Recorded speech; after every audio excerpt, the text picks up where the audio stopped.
Hundreds, if not thousands, of folks are still stranded in rural areas of western North Carolina. Now, one of those residents in an area where she's been able to get in and out of just barely. Our chief business correspondent, Taylor Young, she joins us from her home in Saluda.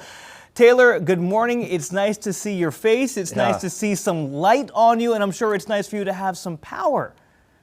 Oh, it's so nice to hear and see you guys. It's been so long. It's been since Thursday. But yeah, the power. So we were talking about the supplies. Savannah was just talking about the supplies, and yeah, the power is the big problem here. I mean, we are lucky that we have a generator, but being able to get the fuel to have that generator, propane. I was able to venture out to Charlotte yesterday, and a lot of stores, a lot of lines at stores, and people are running out of propane. So we've been fortunate enough where we've had friends and family in the Charlotte area that have been driving propane down. We knew there was a chance we might lose Taylor's signal. It is spotty at best. She just got cell service today, and there we go. We got you. You there, Taylor? I am. Okay.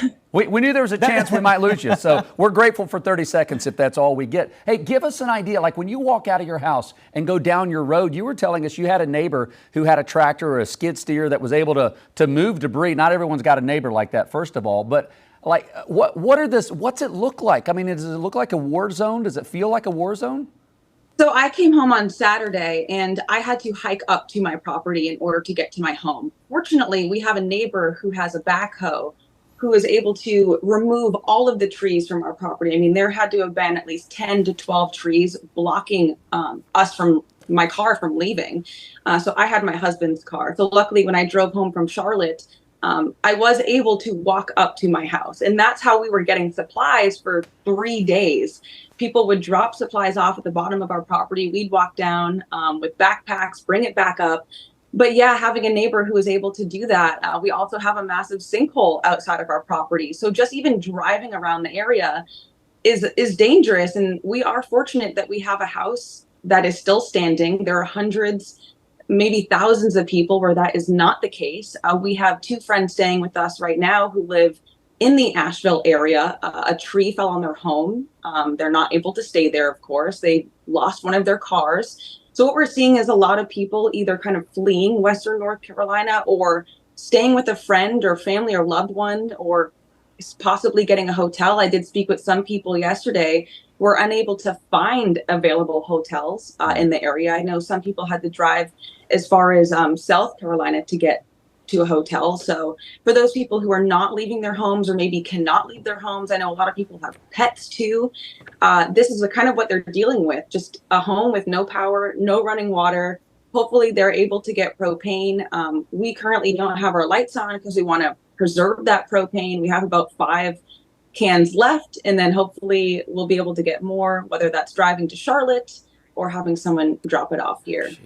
Taylor, I know we're short on time, but obviously we get to cover these events as reporters, and we go there and we get back to go to our homes. But when it happens to you, it's different. Was there a moment that you felt, holy cow, this is scary? I'm living in a situation where I don't know when I'm going to get connectivity again. My neighbors, I don't know when I'm going to see them or where they are, if they're okay. Were you scared at all?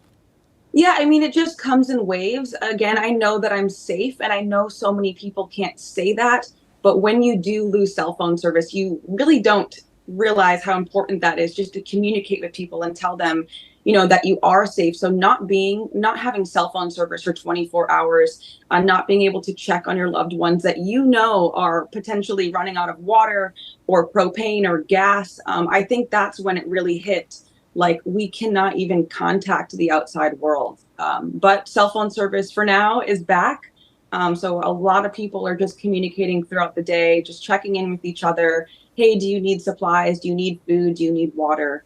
But I do think that Western North Carolina will eventually get through this. If anything, we've been able to see just how close-knit the community is and the local businesses that are donating food to people. And yeah, it's just a lot of people coming together right now.